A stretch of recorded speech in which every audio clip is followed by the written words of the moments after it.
ખોદી નાખી છે. નુકસાન કોને જાય છે? નુકસાન જાય છે જે વેઠવું પડે છે એ સ્થાનિક લોકોને વેઠવું પડે છે. જે નર્મદા કિનારે રહેતા હોય, ભરૂચ નગરની અંદર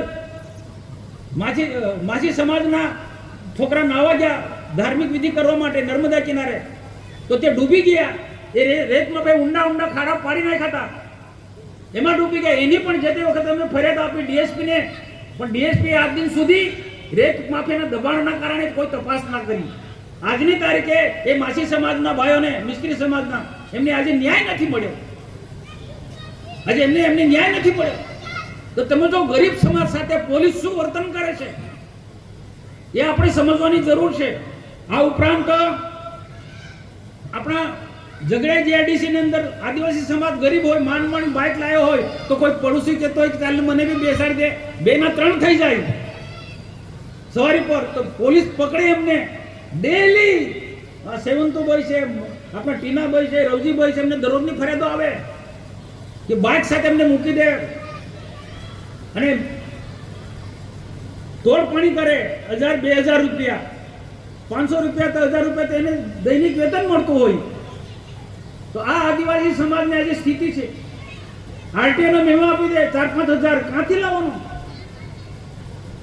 ક્યાંથી લાવવાનો? તમારે પોલીસે જે મોટા મોટા ગુનેગારો છે, આ જીઆઈડીસી ની અંદર દહેજ જીઆઈડીસી હોય કે જીઆઈ અંકલેશ્વર હોય તો કોઈ હોય, મોટા મોટા 2 નંબર વાળા કેટલાક છે, કેટલાક કેમિકલ નો 2 નંબરનો ધંધો કરનારા તે પોલીસને તે ખબર નથી પડતી ને. પેલો એક સામાન્ય આદિવાસી સ્કૂટર પર 3 સવારી જતો હોય કે 2 સવારી, હું માનું છું કે 3 સવારી નહીં જવું જોઈએ, પણ પરિસ્થિતિના કારણે તો પોલીસે, એ પ્રજાની રક્ષક છે, એને બદલે પોલીસ એમાં આવા લોકોને રંજાડે છે. આવી તો ઘટના આપણા ભરૂચ જિલ્લાના ઘણા બધા ગામોની અંદર ઘણી ઘટનાઓ બને છે. મારે લિસ્ટમાં બહુ લાંબી વાત છે, પણ બધી વાત કરવા જાઉં તો કેટલાક લોકોને ગમે પણ નહીં, કેટલાક લોકોને ગમે પણ નહીં. પણ આપને બધાને જ ખબર છે કે આખા જિલ્લાની અંદર આવી અનેક પ્રકારની ઘટના ઘટે. આટલી ઘટનાને વર્ણન કર્યું, કેટલીક ઘટનાઓ તો અમારા સુધી આવી પણ નથી, કેટલીક આવી હશે તો અમે બોલી શકાય એવું નથી. કેટલા આપણા સાથે આપણા આગેવાનો, પાર્ટીના લોકો પણ આમાં સામેલ હોય છે.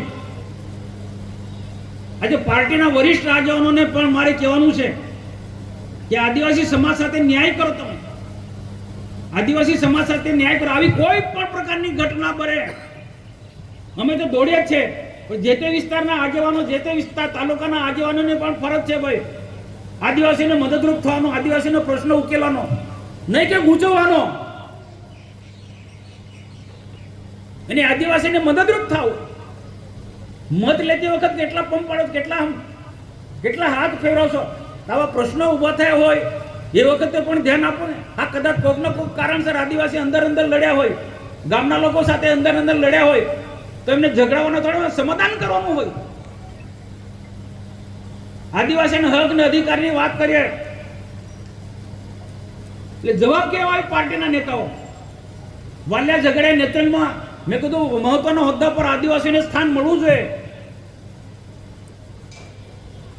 સ્થાન મળવું જોઈએ. તો નેતાઓ એવો જવાબ આપે છે કે સામાન્ય આપો, વાંધો ને, અમને વાંધો નહીં, અમે બધા વર્ષોથી હળી મળીને રહે છે. પ્રમુખ આદિવાસી તો મહામંત્રી બિન આદિવાસી, અથવા તો પ્રમુખ સામાન્ય તો મંત્રી આદિવાસી હોવા જોઈએ. છતાં જે થયું વાંધો ને, અમને સંતોષ છે. પણ આજે વાગરા તાલુકો છે, ભરૂચ તાલુકો છે, કે અંકલેશ્વર તાલુકો છે, કે આમોદ તાલુકો છે, એ સંગઠનમાં કમ આદિવાસીની કી પોસ્ટ પર નથી લેવાતા? ભાઈ ખ્યાલ આવ્યો બધાને? આટલા તાલુકાની અંદર હું જિલ્લા પ્રમુખને પૂછું, હું એમને પૂછું, કારણ કે પ્રશ્ન એમને છેડ્યો છે. પ્રકાશભાઈ મોદી, એમને પૂછું કે આમોદ તાલુકામાં કોઈ કી પોસ્ટ પર આદિવાસી છે? વાગરા તાલુકામાં કી પોસ્ટ કોઈ આદિવાસી છે? ભરૂચ તાલુકામાં કી પોસ્ટ કોઈ આદિવાસી છે? અંકલેશ્વર તાલુકામાં કી પોસ્ટ પર કોઈ આદિવાસી છે? હાંસોટમાં કોઈ છે? ન્યાય બધે એક સરખો હોવો જોઈએ. આ અન્યાય સામે હું તમને બધાને ભેગા કરું છું. મારે કોઈની હાથે નારાજગી નથી.